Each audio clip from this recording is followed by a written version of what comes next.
નમસ્કાર દર્શક મિત્રો, આ વિડીયોની અંદર આપણે જોશું મૂળ અક્ષર મૂર્તિ સદગુરુ ગુણાતીતાનંદ સ્વામીએ જે જગ્યાએ દેહ મૂકીને અક્ષરધામ ગયેલા એવું પવિત્ર પ્રસાદીનું સ્વામિનારાયણ મંદિર ગોંડલ. તો આ વિડીયોને અંત સુધી જોવા વિનંતી. વિડીયો ગમે તો લાઈક, શેર અને અમારી ચેનલને સબસ્ક્રાઈબ કરશો. નમસ્કાર દર્શક મિત્રો, મૂળ અક્ષર મૂર્તિ સદગુરુ ગુણાતીતાનંદ સ્વામી જૂનાગઢની અંદર 40 વર્ષ 4 મહિના અને 4 દિવસ રહીને સ્વતંત્ર થકા દેહ છોડીને જે ભૂમિ ઉપરથી અક્ષરધામ ગમન કરેલું એવી આ પ્રસાદીની જગ્યા છે શ્રી સ્વામિનારાયણ મંદિર ગોંડલ, કે જે નાની બજારમાં આવેલું છે. અહીંયા સ્વામીશ્રીએ સભા મંડપની અંદર આવેલી થાંભલીના ટેકે બેસીને સ્વસ્તિક આસનમાં સંવત 1923ના આસો સુદ બારસના બુધવારે રાત્રિના 12 વાગે અને ઉપર પોણો કલાકે દેહ છોડીને અહીંથી જ અક્ષરધામ પધારેલા એવી પવિત્ર અને પ્રસાદીની જગ્યા છે, જે આ વિડીયોમાં આપને હું દર્શન કરાવીશ. તો આ વિડીયોને અંત સુધી જોવા વિનંતી. જય સ્વામિનારાયણ દર્શક મિત્રો, આજે આપણે ગોંડલ ગામે આવેલા છીએ. ગોંડલમાં મૂળ અક્ષરમૂર્તિ સદગુરુ ગુણાતીતાનંદ સ્વામી જ્યાં અક્ષરવાસ પામેલા એ જ આ જગ્યા ઉપર છે. આ થાંભલીના ટેકે ગુણાતીતાનંદ સ્વામીએ દેહ છોડેલો એ આ પવિત્ર પ્રસાદીની જગ્યા છે. તો આપણે એ પ્રસાદીની જગ્યાના અને સદગુરુ ગુણાતીતાનંદ સ્વામીના દર્શન કરીએ. તેમજ બીજી પણ પ્રસાદીની વસ્તુઓ છે એ પણ તમને આ વિડીયોમાં જોવા મળશે. તો વિડીયોને અંત સુધી જોવા વિનંતી. મૂળ અક્ષર મૂર્તિ સદગુરુ ગુણાતીતાનંદ સ્વામી જામનગર જિલ્લામાં આવેલા ભાદરા ગામે જન્મેલા. 28 સપ્ટેમ્બર 1784ના રોજ અને 83 વર્ષનું લાંબુ આયુષ્ય ભોગવીને તારીખ 11 ઓક્ટોબર 1867ના દિવસે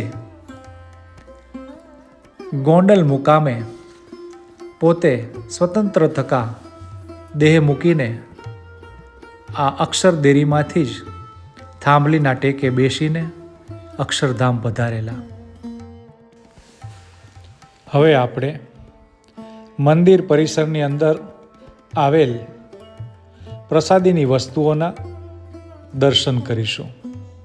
અહીંયા શ્રીજી મહારાજે ઉપયોગમાં લીધેલી શિગ્રામ છે, તેમજ શ્રીજી મહારાજ દહીં અને રોટલો જમેલા એ કોઠલાના પણ આપણે દર્શન કરીશું. સર્વ અવતારના અવતારી ભગવાન શ્રી સ્વામિનારાયણ આ શિગ્રામમાં બિરાજમાન થઈને ગામડાઓમાં જઈને સત્સંગ કરાવીને મુમુક્ષુઓને દિવ્ય દર્શન આપતા હતા. તેવો આ પ્રસાદીનો શિગ્રામ છે એ જે આ મંદિર પરિસરમાં મૂકવામાં આવેલો છે. તેમજ પરમ ભક્ત શ્રી દેવરામ સુથારના ઘરે ભગવાન પોતે સ્વયં પધારીને આ કોઠરા ઉપર વિરાજમાન થઈને દહીં અને રોટલાનો થાળ જમેલ તેવો આ પ્રસાદીનો આ કોઠલો છે. તો આ બધી જ પ્રસાદીની વસ્તુઓ કે જે શ્રીજી મહારાજે પોતાના ઉપયોગમાં લીધેલી એવી આ ગોંડલ સ્વામિનારાયણ મંદિરમાં સચવાયેલી છે. જ્યારે પણ અહીંયા ગોંડલ આવો ત્યારે અચૂક આ બધી પ્રસાદીની વસ્તુઓના દર્શન અવશ્ય કરશો.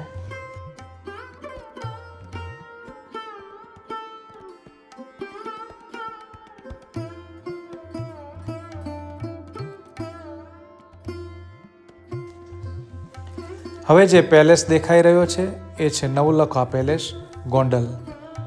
અહીંયા પણ ઘણી વખત શ્રીજી મહારાજ પધારેલા છે એવો આ પ્રસાદીનો પેલેસ છે. જે સ્વામિનારાયણ મંદિર છે એના પાછળના ભાગે આવેલો છે અને તદ્દન 5 થી 7 મિનિટના રસ્તે આ પેલેસમાં જઈ શકાય છે.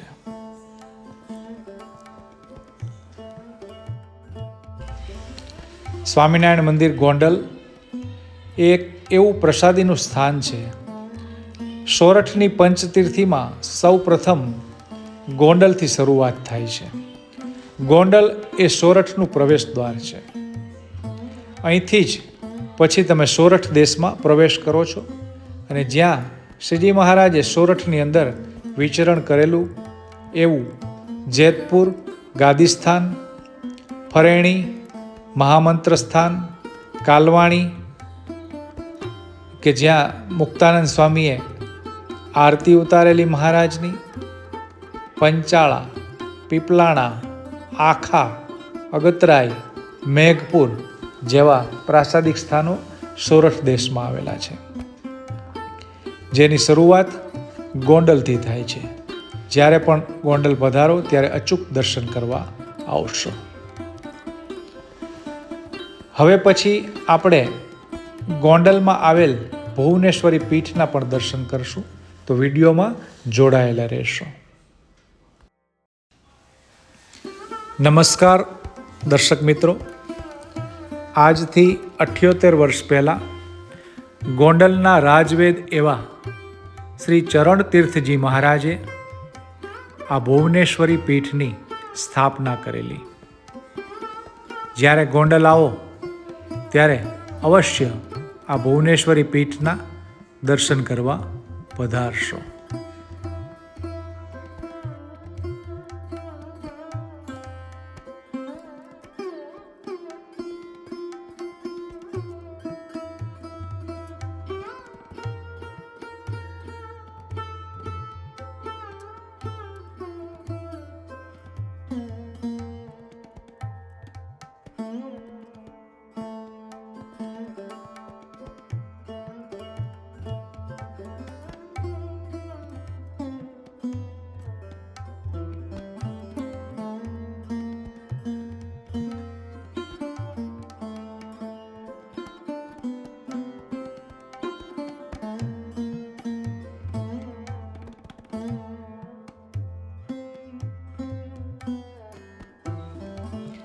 સામે જે મૂર્તિના દર્શન આપણને થઈ રહ્યા છે એ છે ગોંડલના રાજવેદ ચરણ તીર્થજી મહારાજ કે જેમને આ ભુવનેશ્વરી પીઠની સ્થાપના કરેલી.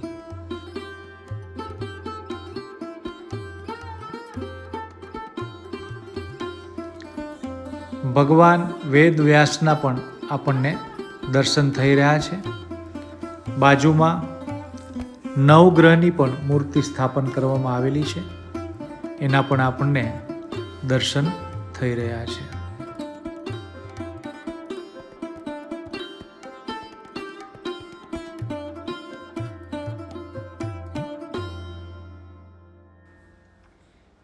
ભગવાન પરશુરામના પણ આપણને દર્શન થઈ રહ્યા છે. આ મંદિરની પરિસરની પાછળના ભાગે આ બધા દર્શન આવેલા છે અને નીચે ભોયરાની અંદર ભુવનેશ્વર મહાદેવનું પણ સુંદર મજાનું મંદિર આવેલું છે. તો ચાલો આપણે હવે ભુવનેશ્વર મહાદેવના પણ દર્શન કરીએ.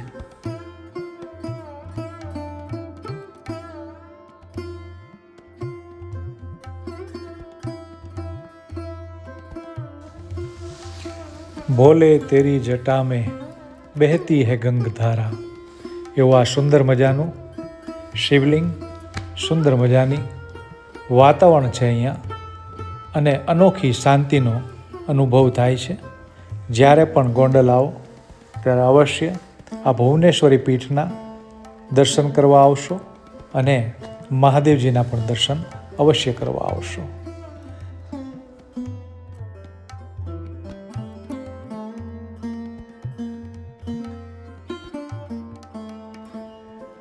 દર્શક મિત્રો, સ્વામિનારાયણ મંદિર ગોંડલ અને ભુવનેશ્વરી પીઠ ગોંડલનો આ વિડીયો આપને ગમ્યો હોય તો કોમેન્ટ કરીને જણાવશો.